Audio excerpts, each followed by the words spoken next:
Imagine that when you are born, you are given a book. It is not just any book. It has no title on its cover, nor an author within its pages.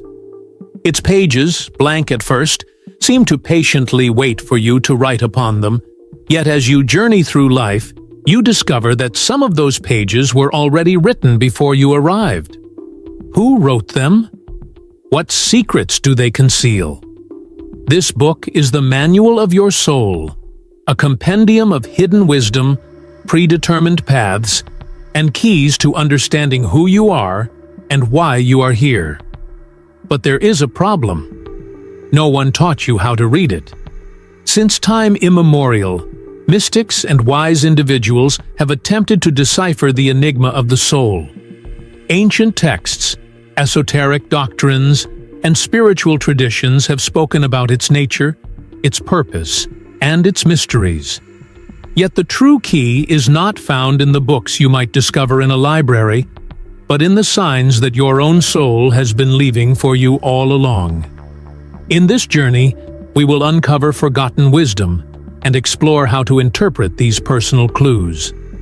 Throughout history, many cultures and civilizations have hinted at the existence of a higher knowledge that governs the soul. These teachings didn't simply focus on explaining the soul's purpose. They also detailed how humans could become attuned to it. In ancient Egypt, for instance, the concept of the Ba and the Ka revealed that the soul is not one-dimensional, but consists of multiple aspects that must be harmonized to attain eternity. Initiates in Egypt would undergo sacred rites in temples, designed to awaken memories of their true divine nature. These rites aim to align the soul with the eternal order of the cosmos. In Hinduism, the idea of Atman, our individual soul, points to a fundamental truth. It is an emanation of Brahman, the universal consciousness. The Upanishads, revered texts in India, emphasize that by understanding our true self, we can break free from the endless cycle of death and rebirth, the cycle of samsara. To know the Atman is to understand the whole universe. The path to liberation, then, lies within us, hidden behind layers of illusion and ignorance. Meanwhile, in ancient Greece, philosophers like Plato explored the nature of the soul through thought and dialogue. In the Phaedrus, Plato metaphorically described the soul as a charioteer trying to control two horses, one representing base desires and the other symbolizing reason and virtue. For Plato, the ultimate purpose of the soul was to recall knowledge from a higher realm of existence and transcend the material world, seeking a reunion with the divine ideas from which it came. But where does the idea that the soul has a manual or a predetermined plan come from? In Jewish Kabbalah, there is the concept of tikkun olam, which refers to the soul's repair through multiple lifetimes. Each person, according to Kabbalistic teachings, enters this world with a particular mission. This mission is encoded in the patterns of their life, which can be seen as an unfolding of their soul's purpose. Similarly, in the mystical tradition of Hermeticism, we encounter the saying, "As above, so below." This principle suggests that the soul is intimately connected to the larger cosmic order, and every human being mirrors the universe in some way. Their life path, written in the stars, follows energetic patterns that can be interpreted, understood, and aligned with. Alchemists of the medieval period spoke of the Great Work, a process of inner transformation where the soul is guided through spiritual symbols and metaphysical processes. The hidden messages within the soul's manual, they believed, were encoded in symbols that, when understood, would unlock the mysteries of one's existence. These ancient practices offer insight into how to decode the messages the soul leaves for us, urging us to reconnect with our true essence. Today, many modern spiritual movements, from astrology to numerology and past life regression, attempt to decode this sacred manual. Are the patterns of our lives truly set in stone? Or do we have the freedom to navigate our paths? If our destiny is encoded within us, then how can we access it? What do we need to understand in order to read the map of our soul? The answer is simpler than it might seem. Your soul's manual is written within you, in your life experiences, in the events that shape your reality, and in the synchronistic signs you encounter every day. The problem is that, over time, we have forgotten how to read these signs. The ancient peoples had spiritual maps and tools designed to interpret the soul's messages. But in the modern world, many of us have become disconnected from these sacred ways of knowing. We are trained to ignore the subtle signs around us and live on autopilot, unaware of the deeper spiritual truths that shape our lives. The soul speaks not in plain language, but in symbols. Carl Jung introduced the concept of the collective unconscious and archetypes, universal symbols embedded in the unconscious mind that appear in dreams, myths, and visions. These symbols carry profound meaning, and they reveal insights into our deepest self. Synchronicities, the seemingly random events that coincide with our thoughts or experiences, are a powerful way the soul communicates. Have you ever thought about someone only for them to call you moments later? Or noticed a number or symbol repeating in your life, such as the same time appearing on clocks, or the same number appearing in different contexts? These occurrences are not random. They are signs, messages from your soul urging you to pay attention. In shamanic traditions, animals that repeatedly appear in your life are considered spiritual messengers. An owl might symbolize hidden wisdom, while a wolf could urge you to trust your intuition. A butterfly may signify transformation is on the horizon. Learning to recognize and interpret these signs is the first crucial step in understanding the manual of your soul. Another important clue lies in the recurring patterns in your life. Perhaps you notice that certain relationships always seem to end in similar ways, or that you encounter the same type of obstacle time and again. These repeating cycles are not by chance. They represent deeper messages about your soul's journey. The situations, people, and experiences that seem to keep reappearing may be offering opportunities for growth and healing. By recognizing these patterns, you can begin to unlock the meaning behind them, helping you move toward greater alignment with your soul's true purpose. In the end, the manual of your soul is not hidden in an external book, but within your own being. Every experience, every challenge, every synchronicity is a page in the book. The key is to learn to interpret the signs, to trust the wisdom of your soul, and to read the story that has been written for you since the beginning of time. The journey to understanding your soul's manual is a journey back to yourself, a rediscovery of the wisdom that has always been within you, waiting for you to remember. This is not a mere coincidence. These recurring patterns are karmic cycles, spiritual lessons that the soul must navigate in order to progress.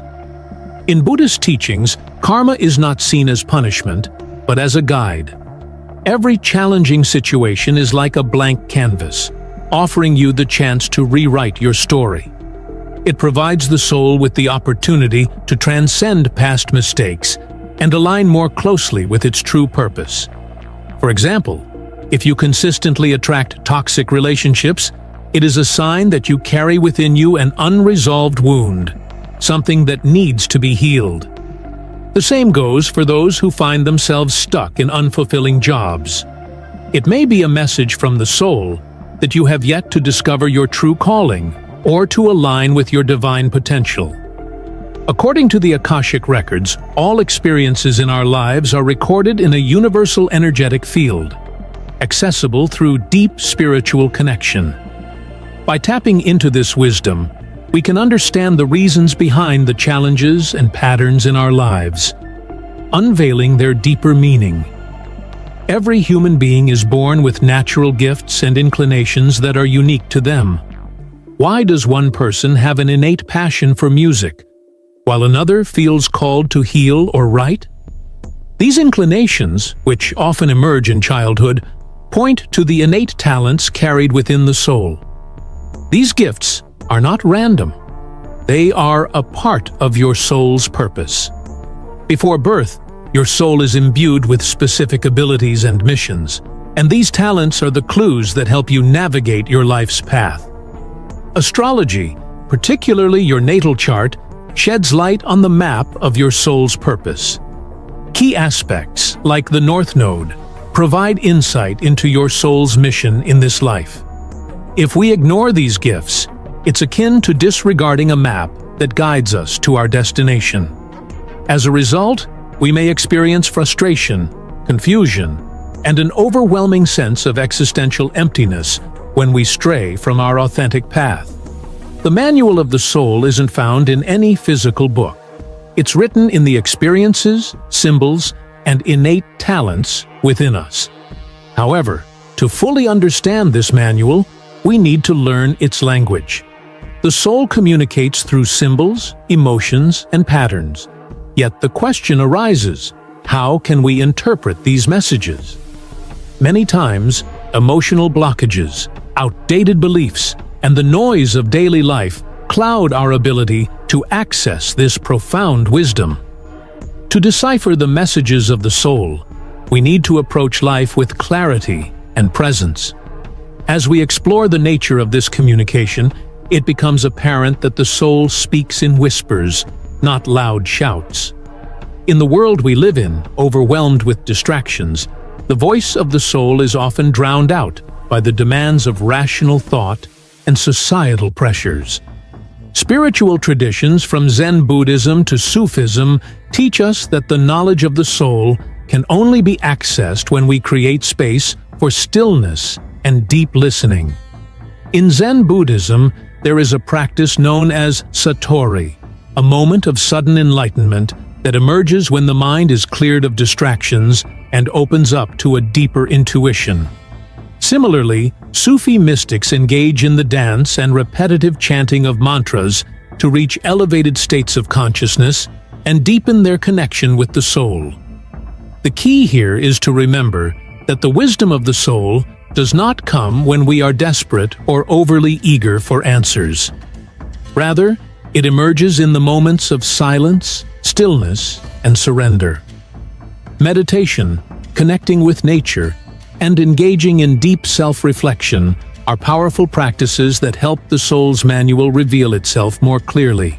Yet, even as we embark on these practices, we may find that something is blocking our access to this wisdom.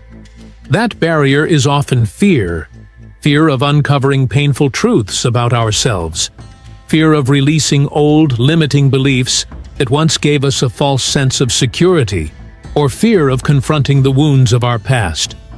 Shamanic traditions teach that the greatest blockages come from unhealed soul wounds, which may manifest as repetitive patterns or emotional stagnation, preventing us from moving forward on our spiritual journey.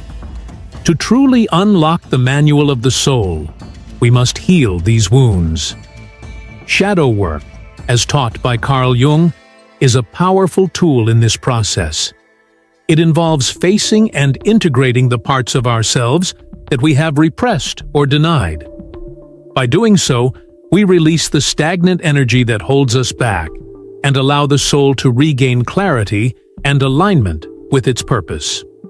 In addition to meditation and shadow work, there are other spiritual tools that can guide us in deciphering the soul's messages.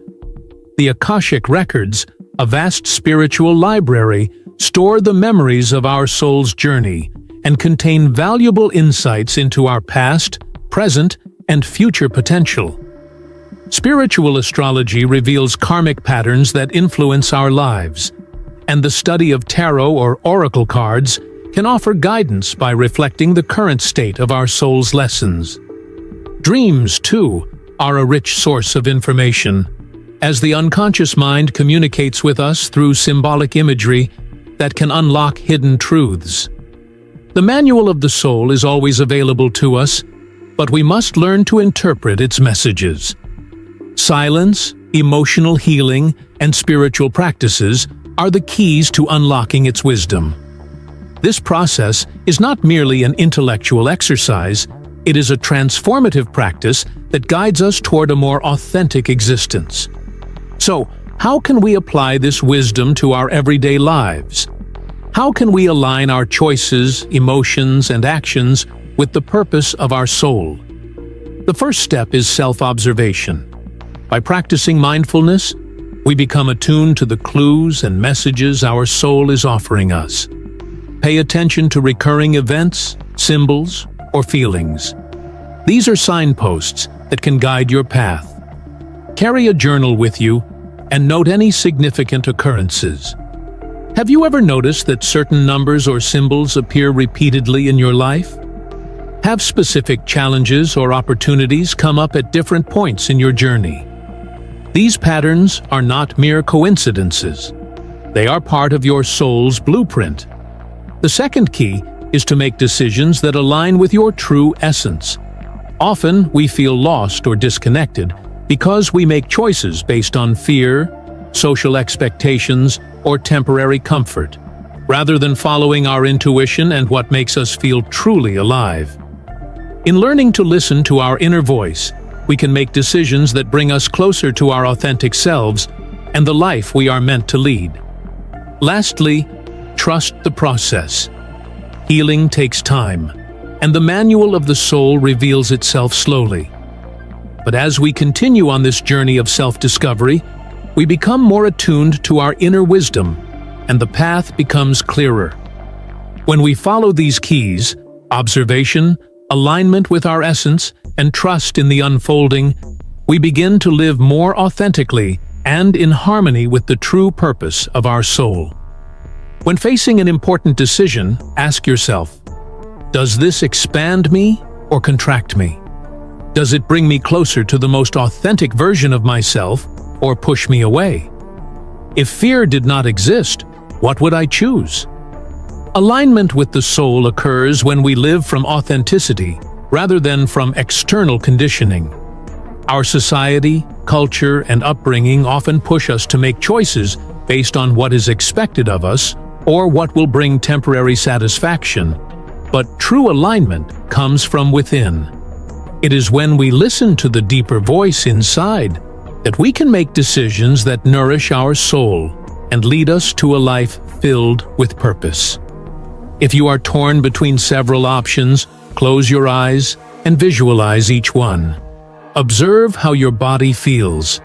If you sense peace and enthusiasm, that is a positive sign. If you feel heaviness or discomfort, perhaps that option is not the right one. The body is a channel of communication for the soul, and learning to listen to it can guide you more precisely. The mind can often be influenced by external factors, but the body holds the wisdom of your soul. It reacts to what feels aligned with your true self and what does not. Trusting these physical sensations can give you a deeper understanding of your path forward. Third, healing the blockages that prevent access to your inner wisdom is essential. We cannot read the manual of the soul if our vision is clouded by fear, resentment, or emotional wounds. These blockages act like layers of dust on the lens through which we view our true purpose. Healing is a prerequisite for unlocking this inner knowledge and clarity. Write down on paper the beliefs, fears, or emotional wounds that you feel limit you. Acknowledging these wounds and confronting them allows you to begin the process of letting go. Read them aloud and express gratitude for the lessons each experience has taught you. Gratitude is one of the most powerful tools in the healing process, as it allows you to shift your perspective from victimhood to empowerment. Burning the paper with the intention of letting go and moving forward is a symbolic way to release the emotional hold these wounds have had over you. Healing practices such as meditation, energy therapy, shadow work, or forgiveness will help remove the layers that prevent your soul's voice from being expressed clearly. These tools allow you to reconnect with your soul, heal what has been broken, and open the channels for deeper insight and understanding. Knowing that the soul has a manual is only the first step. What is important is using this knowledge to transform our lives and live with purpose. Throughout this journey, we have explored the existence of a hidden manual within each of us, a sacred map that guides us through the experiences, symbols, and lessons that shape our spiritual evolution. This map is unique to every individual, and it leads us through a journey of self-discovery and alignment with our true self. The knowledge contained in this manual is not static, but dynamic. It shifts and evolves with each moment, as we make decisions and grow. But there is one final revelation, a profound truth you must understand. The manual of the soul is not written in stone. It is being written at every moment with each of your choices. Many spiritual traditions have taught that destiny is sealed and that the soul follows a predetermined path. But the reality is much more mysterious and fascinating. The idea of a fixed fate is an illusion that can limit our potential. While certain aspects of our journey may be preordained, we have the power to influence the course of our lives through the choices we make each day. Your manual is not a closed book. It is a blank scroll that is filled with every step you take, every experience you undergo, and every awakening of consciousness you experience. In ancient mysticism, it is said that the greatest deception of existence is the forgetting of our true nature. We are often led astray by the distractions and illusions of the material world, losing touch with our higher selves and the deeper purpose of our existence. But when you begin to decipher the language of the soul, when you pay attention to synchronicities, when you read the signs from your body, when you heal your wounds and embrace your authenticity, you begin to remember. You reconnect with the divine blueprint that has always been within you. Knowledge without action is sterile. Now that you have understood that the manual of the soul is alive and constantly evolving, the question is, what will you do with this information? Today, I invite you to make a commitment to yourself. Pay attention to the signs. Life is constantly speaking to you, but only those who are awake can understand its language. It speaks through the subtle cues of the body, the whispers of intuition, and the messages found in synchronicities. Make it a practice to listen attentively, and soon you will begin to recognize the patterns and signs that guide you toward your authentic path. Make decisions that align with your essence. Do not live on autopilot. Every choice is an opportunity to write a new chapter in your manual. Healing is ongoing, and every step you take towards healing is a step toward greater clarity and deeper connection with your soul's purpose. Heal what needs healing. Do not be afraid to face your shadow. Every wound healed is a clearer page in the story of your soul. The process of healing is not linear. It is a journey of revisiting, releasing, and transforming. Through this, you become more whole, more aligned with your truth. Live with purpose. You are not here by accident. There is no coincidence in your existence. Every soul has a mission. It may not always be clear, but it is always there, waiting for you to uncover it. Seek out what ignites your spirit, and make it your mission. The soul's journey is not about living a life based on societal expectations, but about discovering your true calling and embracing it with passion and devotion. This is where you find real fulfillment. One final secret is that you already have all the answers. Many seek answers externally, in books, from gurus, in belief systems, but the truth is that you have always had the answers within you. The manual of your soul has been with you from the very beginning, waiting for you to read it. You carry the wisdom of the universe within you. All you need is to remember how to access it. The answers you seek are not outside of you. They are within your heart, waiting to be heard. The question is, Are you ready to open it? If this knowledge has resonated with you, join this community of truth seekers. Subscribe, like, and share this video so that more souls may awaken to their own paths. Together, let us continue deciphering the mysteries of the universe and ask ourselves, what signs has your soul sent that you had not noticed before? Have you ever noticed how when someone close to us passes away, we often hesitate to touch their things? It's more than just feeling nostalgic or emotionally attached. There's a deeper reason behind it, something our ancestors understood intuitively, but that many of us have lost sight of today. When my grandmother died a few years back, it took my family 3 whole months before we dared to open her wardrobe. It wasn't just grief holding us back. It felt like there was some kind of invisible presence, an energy lingering in her clothes, her jewelry, her books. And you know what? That feeling wasn't just in our heads.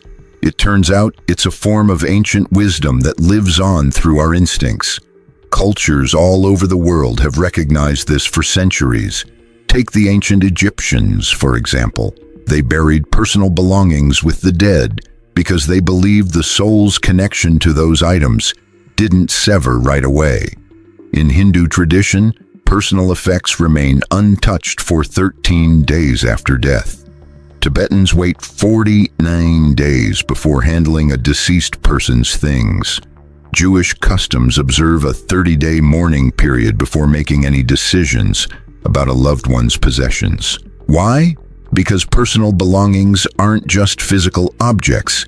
They carry a part of the person's energy. Think about it. How often do you handle your phone every day? Your fingerprints aren't the only thing you leave behind. You also leave your energy, your unique vibration, your very essence. Now imagine that energy building up over years. Consider a wedding ring worn daily for decades, or a watch that's been present through life's milestones. Clothes don't just hold scent, they absorb the wearer's emotions too. From an energetic perspective, there's a huge difference between a random object and a personal item. A brand new chair in a store is just neutral energy, but your grandpa's favorite chair, the one where he read the paper every afternoon, that chair holds a reservoir of his presence. This isn't superstition, it's quantum physics meeting spirituality. Everything in the universe is energy vibrating at different frequencies. When someone interacts with an object over time, energy flows back and forth. The object becomes charged with that person's unique frequency. Experienced mediums understand this well. That's why they ask for a personal item to connect with someone who has passed. It acts like an antenna, a bridge between worlds, preserving the energetic signature of someone who's no longer physically here. Here's the key. That connection doesn't vanish at the moment of death. It fades slowly, like a scent on a sweater left in a closet. At first, it's strong. Day by day, it grows faint until it eventually disappears. The real question isn't whether we should part with a departed loved one's belongings, but when and how to do it thoughtfully and respectfully for both those left behind and those who have passed on. Quantum physicist Amit Goswami has shown that consciousness interacts directly with matter. Every time you touch an object, your brain waves, your bioelectric field, your heart's rhythm, all of these leave a subtle energetic mark on it. It's like engraving a piece of your essence into the very molecules of that thing. That's why holding your dad's old pen or wearing your mom's favorite sweater feels different. If you're skeptical about objects absorbing our energy, think of it this way. You're a radio station broadcasting your unique frequency 24/7. Your emotions, thoughts, every touch sends out vibrations. Everything around you picks up on this, acting like antennas tuned into your broadcast. And again, this isn't just poetic, it's science. Goswami's research confirms it. Consciousness leaves imprints on matter. That's how mediums read personal items. It's not just sentimentality, it's a spiritual science rooted in physics. Not all materials hold energy the same way, though. Natural substances, wood, stone, metal, organic fabrics, are far more receptive than plastics or synthetics. That's why antique jewelry is so charged with energy. Metals like gold and silver and gemstones are excellent conductors and storers of frequency. There's also what some call the aosic memory, a universal archive that records everything that's ever happened, and it reveals itself through objects. Each thing you use regularly becomes a little library of memories, not just feelings, but your life's important moments. Think of your grandparents' wedding ring. How many times has it been touched during moments of love, arguments, prayers, or gratitude? All those experiences get recorded in its energy.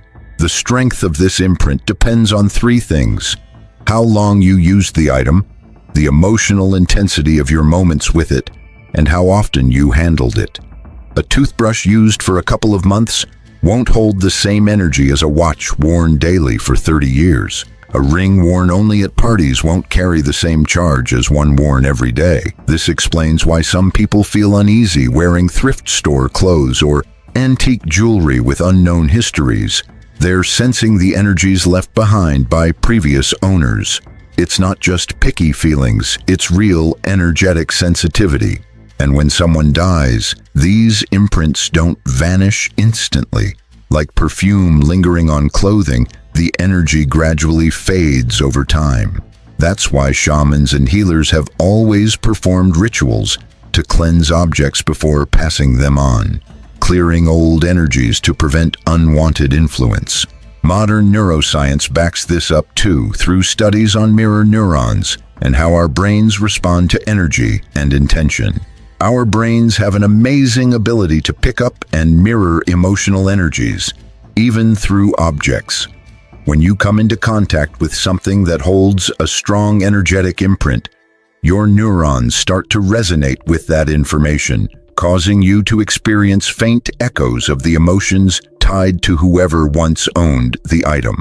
Did you know that nearly every spiritual tradition, whether Christianity, Buddhism, Islam, or African indigenous beliefs, shares the idea that after death, the soul stays connected to the physical world for a certain period? And intriguingly, that time frame is almost always about 40 days. In Christianity, Jesus spent 40 days on earth after his resurrection before ascending. Tibetan Buddhism describes a 49-day phase called the Bardao, during which the soul gradually detaches. Islam honors a 40-day mourning period. Likewise, many African and indigenous cultures observe similar time frames. Why 40 days?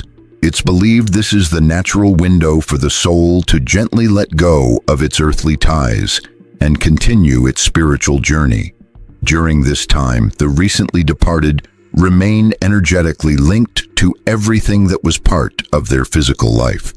Personal belongings act like invisible threads keeping that connection alive, extensions of their energy that haven't yet faded away. In the first week after death, this connection is strongest. Family members often report sensing the presence of their loved one, hearing familiar footsteps, feeling a unique atmosphere in the home. Personal items seem to vibrate more intensely, reflecting the soul's closeness as it transitions. Between days 7 and 21, the soul begins to detach gradually. It becomes aware of its new state and slowly loosens its hold on earthly connections, but still holds strong ties to close family and cherished possessions. From day 21 to 40 is what mystics call the release phase. The soul makes its final goodbyes, resolves unfinished business, and prepares to move on. Many people experience vivid dreams or sudden feelings of calm, and sometimes even glimpses of their departed loved one during this period. Throughout all this, hastily moving or discarding a person's belongings can be unsettling for their spirit. Imagine being in the middle of a delicate detachment process and suddenly having everything you once owned taken away or given away. It's like snapping the threads that still bind you to your past life. I'm not suggesting the soul gets trapped in objects, rather there's a natural process of letting go that deserves patience and respect. Like allowing fruit to ripen fully before picking it, there's a right time for everything. My aunt went through this firsthand. After my uncle passed, she rushed to donate his belongings, thinking it would help her heal faster. But in the weeks that followed, she struggled with restless nights and a feeling that something was unfinished. Peace only came when she held on to a few meaningful items and waited before making final decisions. Eastern traditions emphasize preserving a deceased person's belongings for 40 days, honoring their passage and easing the transition, not out of attachment, but conscious love. There are signs that signal this critical period is ending. The house loses that charged feeling of presence. Dreams become less frequent and more peaceful. Handling personal items feels more neutral, less charged. Let me share some signs that clearly suggest a departed soul still maintains energetic ties to their belongings. One of the most common is subtle movement. I'm not talking about things flying through the air like in horror movies. I mean small, almost unnoticeable shifts. A drawer you're sure you closed found slightly open, a picture frame tilting on its own, a clock stopping at the exact hour the person used to wake. A friend once told me that after her husband died, his favorite armchair would be found slightly tilted forward every morning, as if someone had just stood up. She'd straighten it before bed, only to find it in the same position the next day. This went on for exactly 42 days. Scent is another powerful sign. You might suddenly catch your loved one's perfume on clothing stored away for weeks, or smell your father's cigarette in a room where no one has smoked in years. These fragrances tend to appear near the belongings most often used. Touch sensations also reveal energy. While sorting through clothes, you might notice certain pieces feel warmer or cooler, or experience a tingling when holding a piece of jewelry. Some even say they feel a gentle touchback when grasping deeply personal items. Temperature shifts near belongings are classic indicators too. Entering a loved one's room, you might feel an unexplained chill or warmth near their dresser or closet. Not a draft, but a change in the energy field. Electronic devices sometimes react as well. Radios tuning to the deceased's favorite station by themselves, phones ringing with no caller, TVs switching channels without remote use. Invisible energies easily interact with electromagnetic fields. Vivid dreams connected to particular objects can be direct messages. The departed might appear, asking you to care for a specific item or showing you where something important is hidden. These dreams feel more vivid and real than ordinary ones. Physical sensations may also occur. A tightness in your chest while opening a certain drawer, or a fluttering in your stomach near a particular cabinet. Your body is picking up on the lingering energy. Some people report hearing familiar sounds, slippers shuffling, keys jingling, or a chair creaking as if someone just stood up. Animals often sense these energies too. A cat avoiding a certain room, a dog staring intently at an empty chair and wagging its tail. They're picking up on vibrations we usually overlook. The most important thing is to trust your gut. If you feel a presence tied to the belongings, it's likely there. If handling certain items makes you uneasy, your energy system is responding. These signs aren't meant to scare, but to remind us that our loved ones are still navigating their transition, holding emotional ties to the world they left behind. Over time, these manifestations naturally fade as the soul moves forward. It's also worth noting that not all possessions carry the same energetic weight. Some objects serve as deep energy reservoirs, while others hold only faint impressions. Let me walk you through how to recognize which objects carry special energetic significance. At the very top of this list is jewelry. Rings, necklaces, bracelets, earrings, especially those worn daily, absorb energy deeply. because metal is an excellent conductor of vibrations. Constant skin contact creates a powerful imprint. The wedding band, in particular, often holds the strongest energetic charge someone can possess. Watches are another unique category of personal power objects. They mark every moment of a person's life. Significant decisions, stressful times, joyful occasions, and quiet reflections. Each tick captures a bit of their energy. It's no surprise many watches mysteriously stop at the time their owner passes away, as if they lose the energy source that kept them going. Underwear and garments worn closest to the skin also maintain intense energetic connections. Sleep shirts, robes, socks, anything with prolonged contact carries not only the wearer's scent, but their very essence. Glasses offer a fascinating insight. They're literally windows to the soul.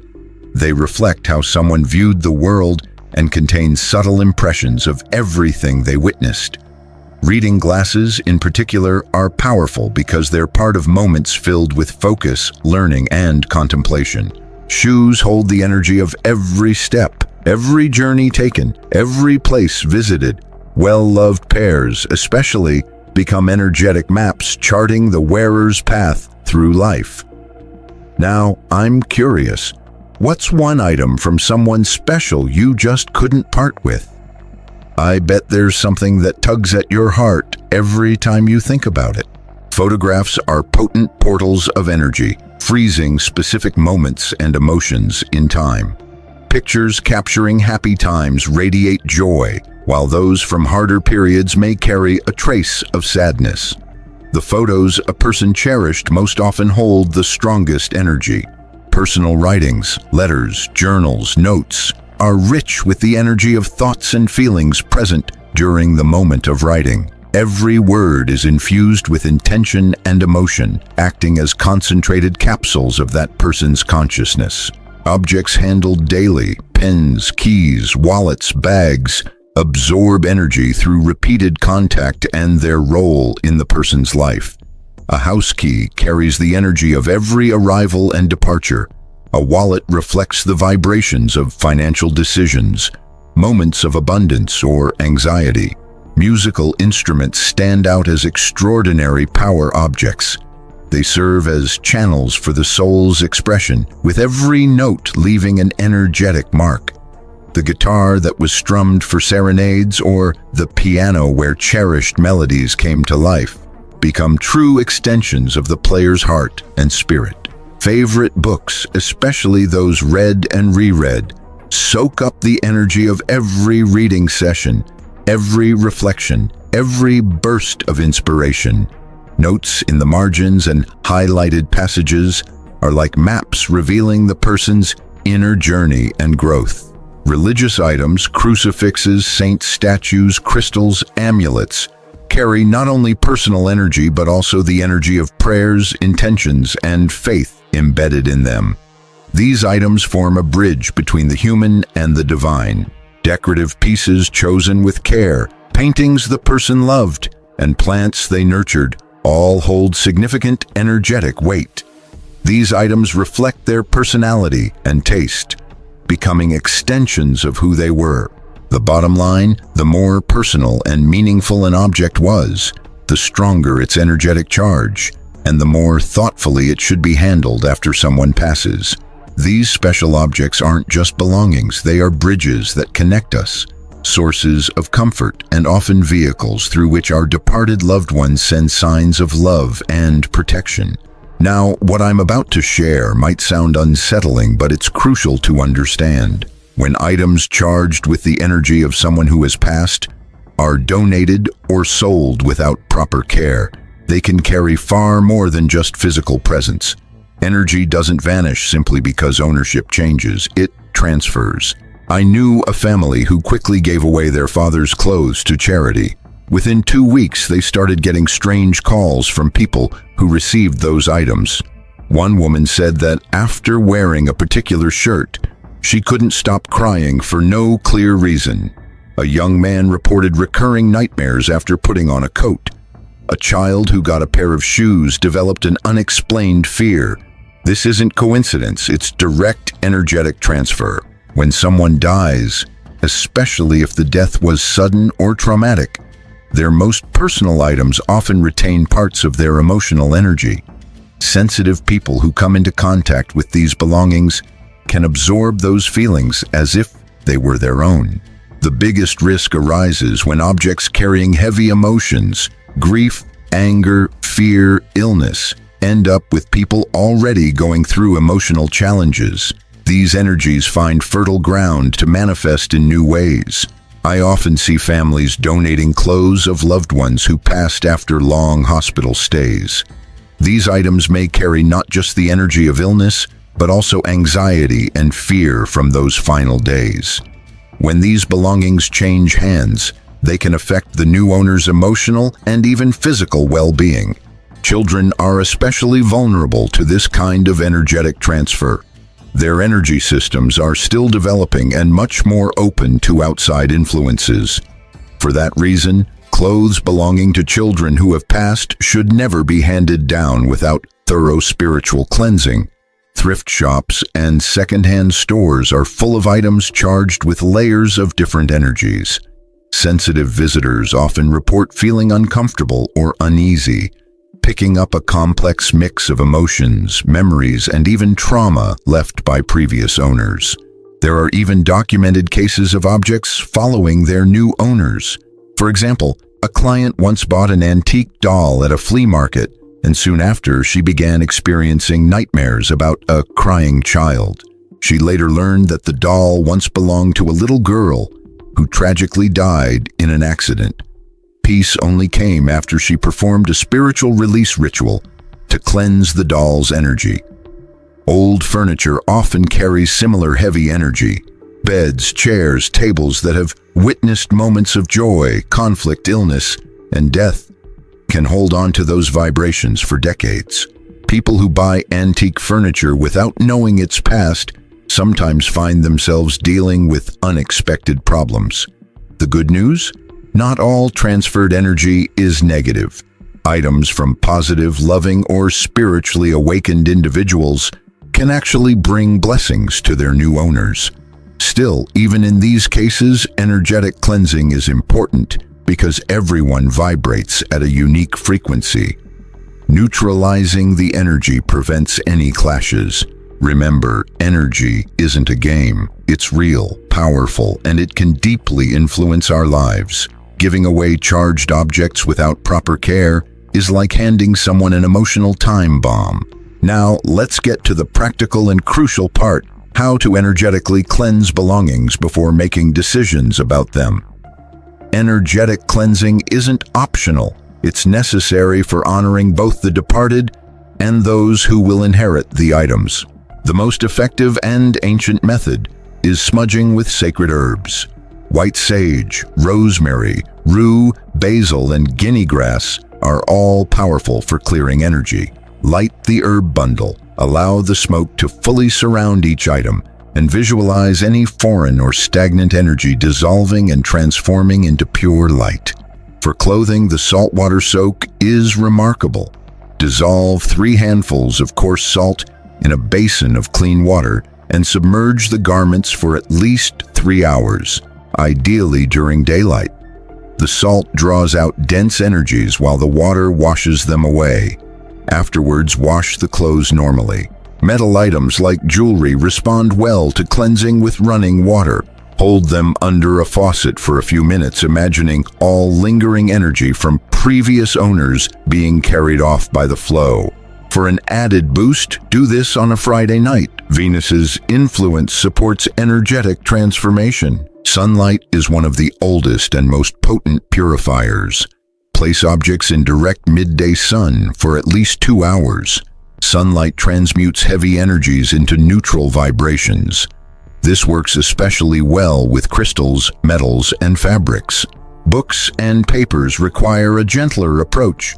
Burning sandalwood or myrrh incense produces smoke that's subtle enough to protect delicate pages while neutralizing mental and emotional energies embedded in the text.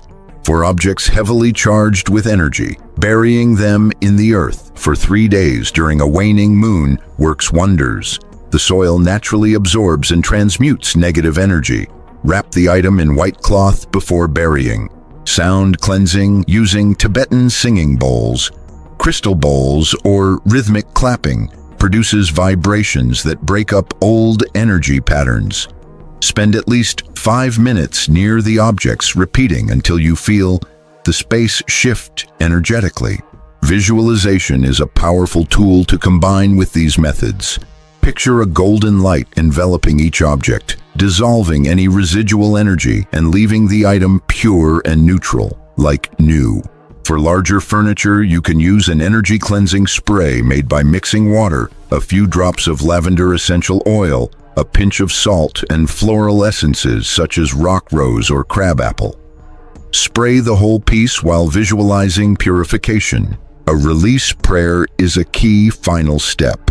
Hold each item and say, "I release all energy that does not belong to this object. May every connection to the past dissolve in love and light. May this item be free to serve its highest good." Repeat this 3 times. Some items need more intense cleansing. In those cases, combine methods.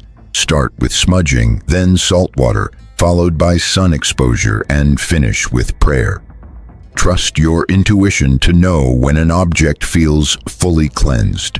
Don't forget to cleanse yourself afterward, especially after handling strongly charged belongings. Take a salt bath, smudge with sage, and visualize any foreign energy leaving your body and returning to the universal source of light. Also, clear the space where the objects were stored. Smudge every room, open windows to refresh the air, and light a white candle, asking that only love and light remain. Intention matters just as much as the technique. Approach the entire process with respect, gratitude, and love. You're helping the departed find release while protecting those who will carry these objects forward.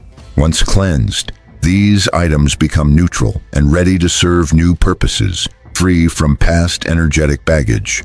Here's something that might change how you view belongings of those who have passed. The soul uses personal items as antennas to send messages, signs of protection, and love to those still here. Learning to recognize these signs shows us that death doesn't end love. It simply transforms how love is expressed. One common experience is synchronicity linked to certain objects. You might be going through a tough time when suddenly you find an old letter from your loved one tucked away somewhere unexpected. Or, while missing them, you stumble upon a box of photos you'd forgotten. This isn't random chance, it's a deliberate communication. Selena experienced this after her mother died. Whenever she faced big decisions, items her mother once used seemed to appear just when she needed guidance. When deciding whether to move, she found her mother's old keys inside a book she randomly picked up. When worried about her health, she discovered forgotten medicine in a drawer she had opened many times before. Now, remember, cleansing your belongings energetically is not optional. It's essential for honoring those who have moved on and for those who receive their cherished possessions. The first and most powerful step: smudging with sacred herbs.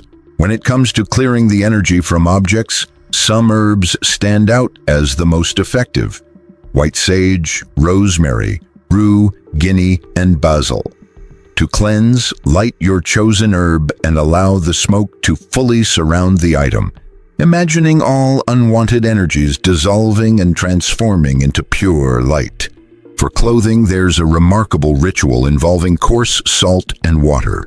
Mix 3 handfuls of coarse salt into a basin of clean water and soak the garments for at least 3 hours, ideally during the daytime. The salt pulls out heavy energies while the water washes them away. After soaking, wash the clothes as usual. Jewelry and other metal items respond beautifully to cleansing under running water. Hold the piece beneath a faucet for several minutes, visualizing any lingering energy from the previous owner being washed off. For an added boost, try doing this on a Friday night, as Venus's energy supports transformation and renewal. Sunlight is one of the oldest and most powerful purifiers. Leave objects exposed to direct midday sun for at least 2 hours. Sunlight naturally converts dense, stagnant energy into neutral vibrations. This works especially well for crystals, metals, and fabrics. Books and papers require a gentler touch. Burning sandalwood or myrrh incense produces a soft smoke that won't damage delicate pages, but will clear mental and emotional energies embedded in the text. For items heavily charged with energy, the burial method is ideal. Wrap the object in white cloth and bury it in the ground for 3 days, preferably during a waning moon. The earth absorbs and transmutes heavy energies naturally. Sound healing can also break up old energy patterns. Tibetan singing bowls, crystal bowls, or rhythmic clapping create vibrations that help reset the energy field. Spend at least 5 minutes making sound near the object until you sense the energy has shifted. Visualization is a powerful complement to any physical cleansing method. Picture a golden light enveloping each object, dissolving any leftover energy and leaving the item completely clear and neutral, as if brand new. For larger furniture pieces, use an energy cleansing spray made by mixing water with a few drops of lavender essential oil, a pinch of salt, and floral essences like rock rose or crabapple.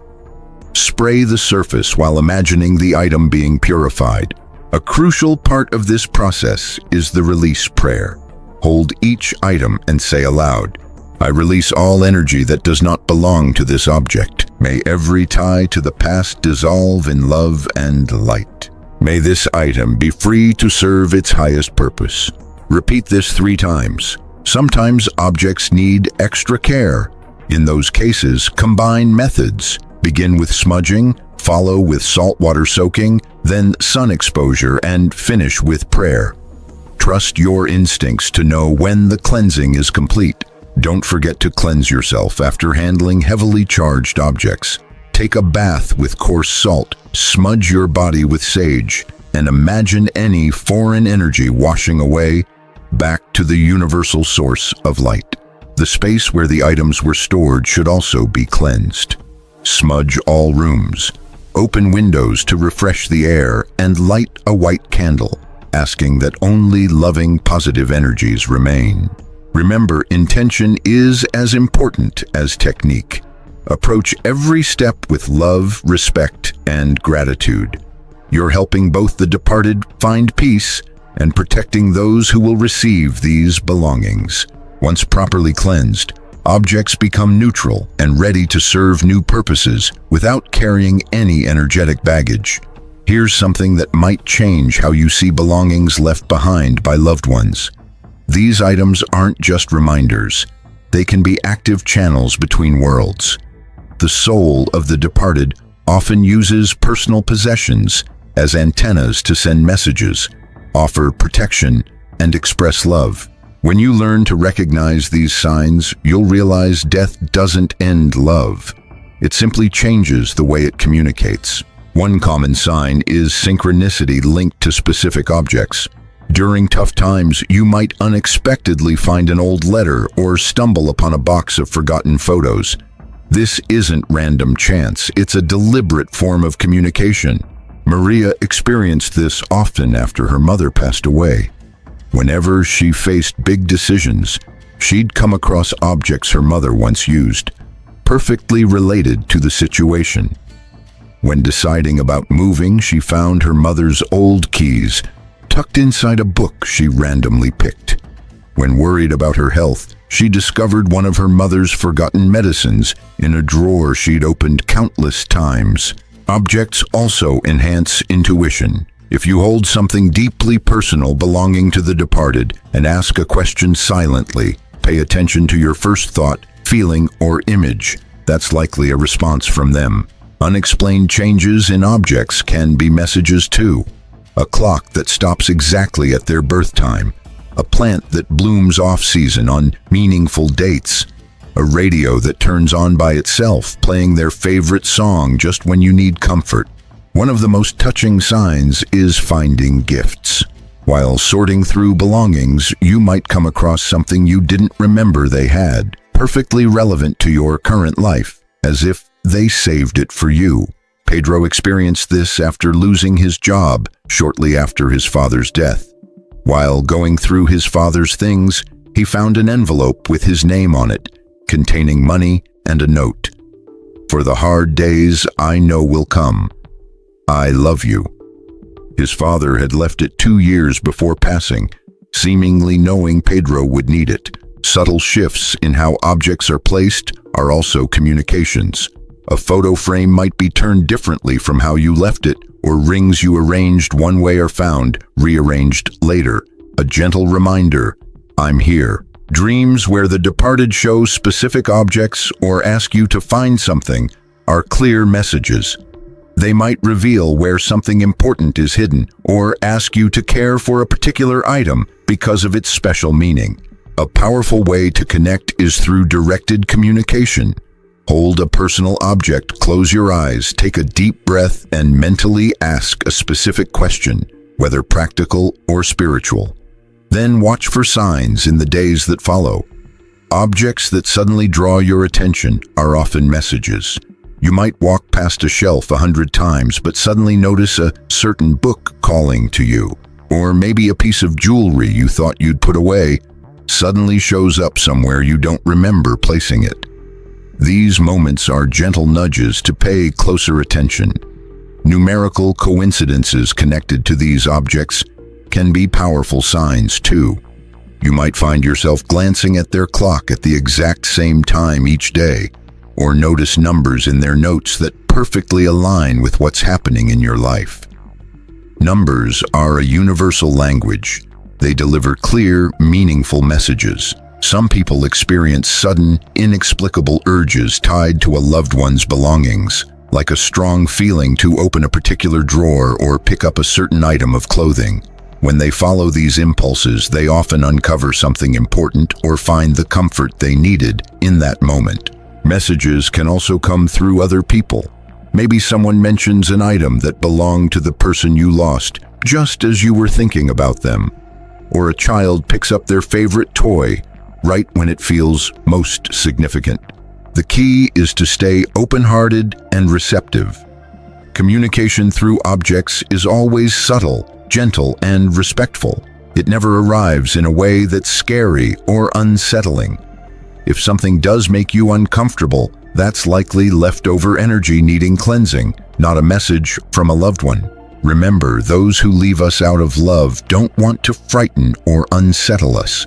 Their goal is to remind us that love transcends death, that invisible yet unbreakable bonds still connect us. True love knows no limits, not even death. When we approach a departed loved one's belongings with mindfulness, respect, and wisdom, we turn ordinary things into everlasting spiritual bridges.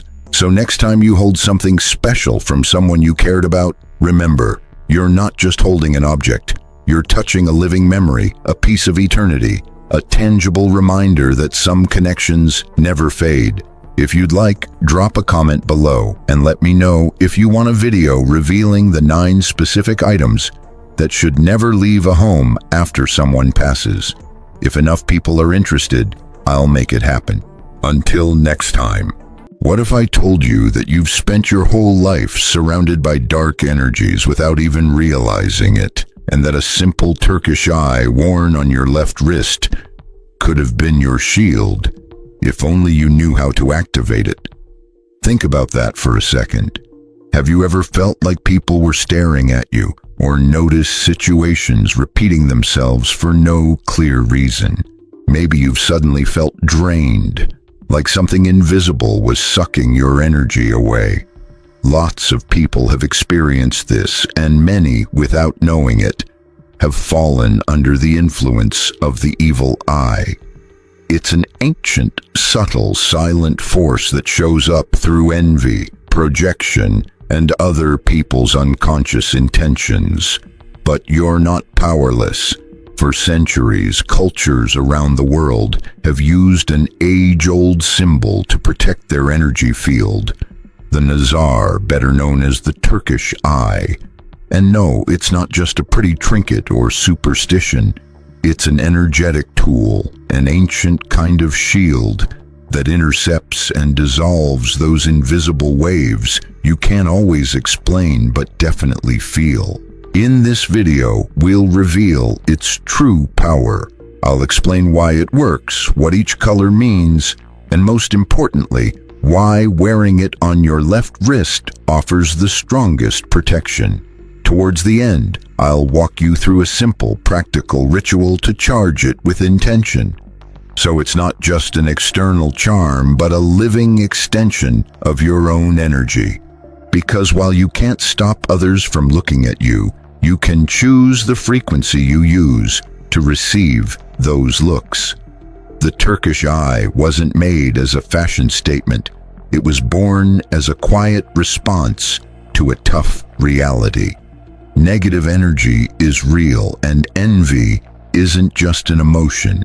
It's a force that can impact you more than you think.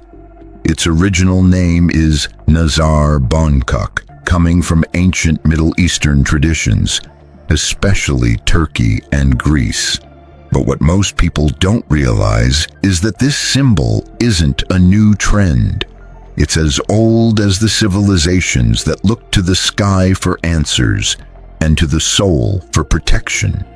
They understood that the gaze holds power, that the human eye doesn't just see, it can project energy, and that some looks filled with envy, anger, or ill will can harm the energetic field of the person on the receiving end, often without the sender knowing. That's why they created this symbol, an eye inside a blue circle, like a protective pupil, a mirror that bounces negative energy right back to where it came from. It doesn't attack, it doesn't judge, it protects. And there's more. Back then, these amulets weren't casually bought or sold. They were given with respect, charged with intention, and only worn when the person was ready to hold their own light. When you really understand it, the Turkish eye isn't just jewelry. It's a reminder that your energy matters, and invisible forces will try to dim it unless you wake up and claim your shield. This is one of the most overlooked secrets. Many people wear it as a bracelet, necklace, or just keep it in their home. But there's a deep reason why the wise put it on the left wrist. It's no accident. The left wrist isn't just any spot on your body. In many spiritual and energy traditions, the left side is the receiving side, the part that takes in energy from the world. The right side sends energy out. The left side absorbs it. So by wearing the Turkish eye on your left wrist, you're putting up a conscious barrier right where you absorb the most outside energy. It's like installing a filter at your door that only lets in what vibes with your soul and bounces back what doesn't belong. Plus, the wrist connects to energy pathways that lead straight to the heart, and the heart is the center of your electromagnetic field. This isn't just spiritual talk. Science shows the heart gives off stronger energy than the brain. Protecting that pathway means protecting your core, but if you put the amulet somewhere else without intention, it loses power, because it's not the eye that protects you, it's your intention that activates it.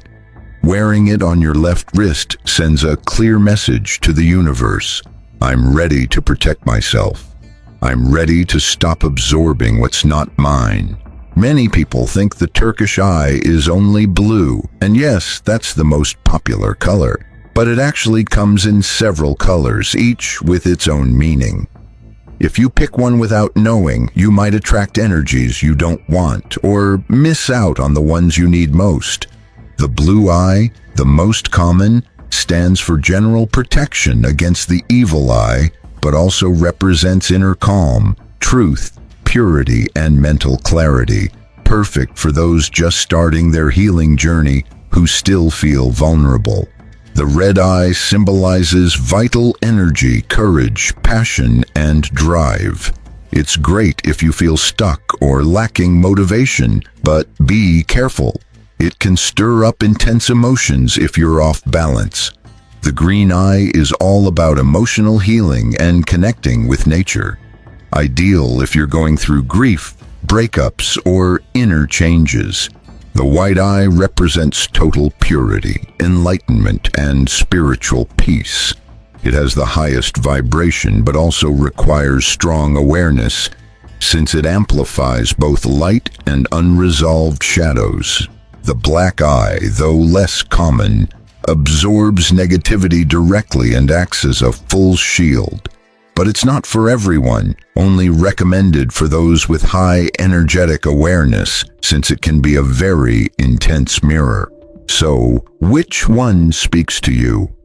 The key is to choose the color that resonates with your soul, not just your style. When you connect with the right color, the eye truly comes alive. Some wonder if wearing the Turkish eye might actually attract more negative energy instead of protecting them, and that's a fair question. When dealing with ancient symbols charged with intention, nothing is purely good or bad. It all depends on how and why you use it. The Turkish eye isn't just a passive charm, it's an energetic mirror. It reflects what's inside you and acts as a bridge between your inner vibe and the outside world.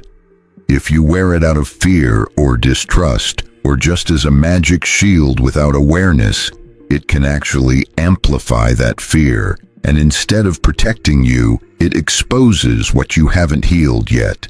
But if you use it with love, awareness, and connection to your inner energy, it becomes a powerful, shining tool, a guide and an energetic alarm that lets you know when something feels off.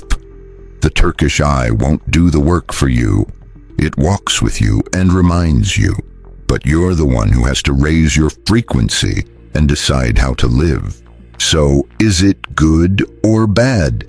Neither. It's a reflection, and what you see in that reflection depends on you.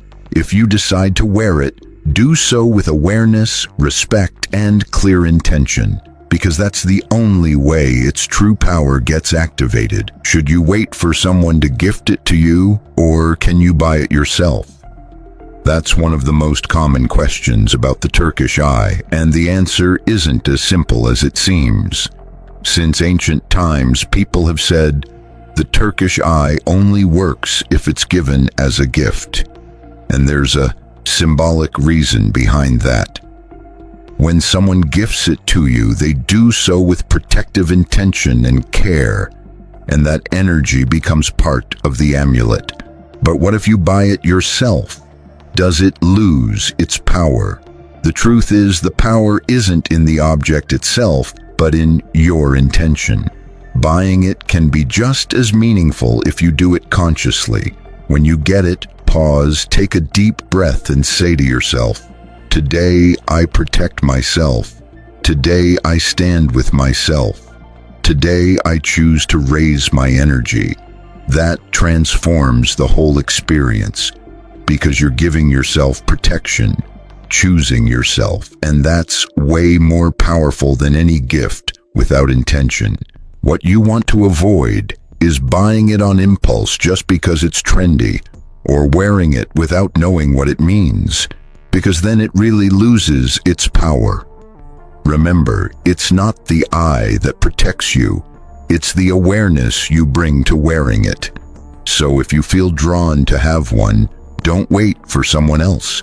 Give it to yourself with love, respect, and purpose. The Turkish eye isn't just an accessory, it's a living symbol of energetic protection. But like any talisman, it needs to be activated with awareness to really work. Wearing it without intention is like carrying a key without knowing what door it opens. That's why I'm sharing a simple but powerful ritual now. Step 1. cleanse the energy. Before you wear it for the first time, cleanse your Turkish eye. Pass it through the smoke of natural incense like sage or Palo Santo, or leave it under the moonlight for a few minutes. This clears any energy it picked up warring, making, or selling. Step 2. Charge it with intention.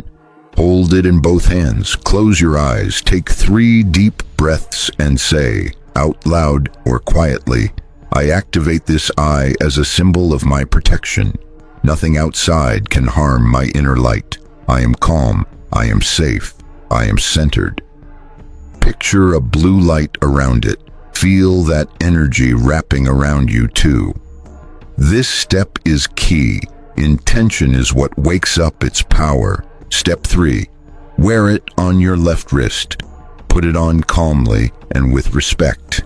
The left wrist is the receptive side of your body, the spot where outside energy comes in. That makes it the perfect place to filter and protect you from the evil eye, envy, and low vibrations. Once it's on, remember, it's not the object that shields you. It's your awareness that turns it on. Make this a little daily ritual. Touch it, acknowledge it, say thanks. Because when you honor your energy honors you. Lots of people think that just buying a Turkish eye and wearing it is enough.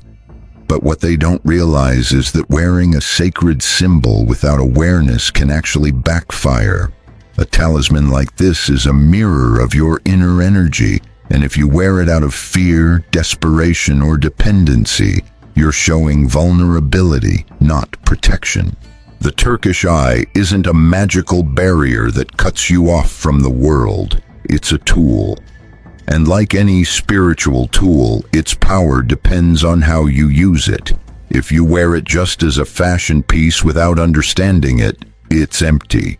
If you rely on it thinking it'll save you from everything, you disconnect from your own power. If you fill it with negative emotions or ignore it, its energy fades.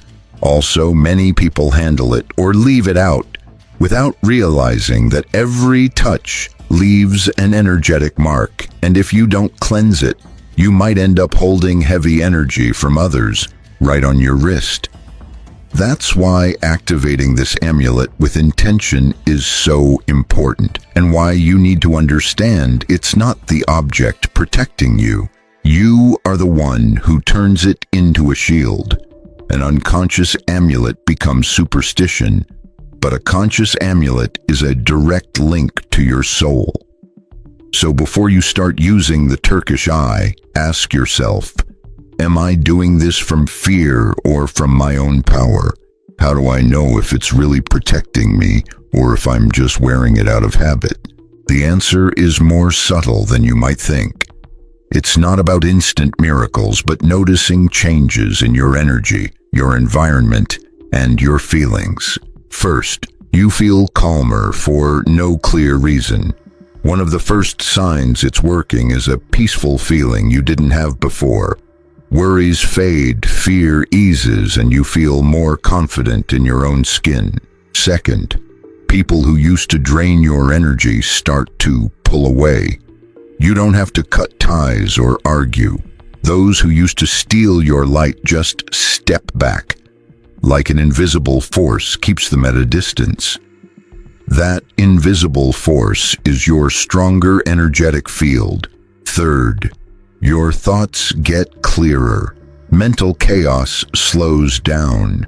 You feel like you see things more clearly, like your mind is being cleaned from the inside. That happens because the protective energy helps you stay present, free from outside noise. Fourth, the amulet itself might change.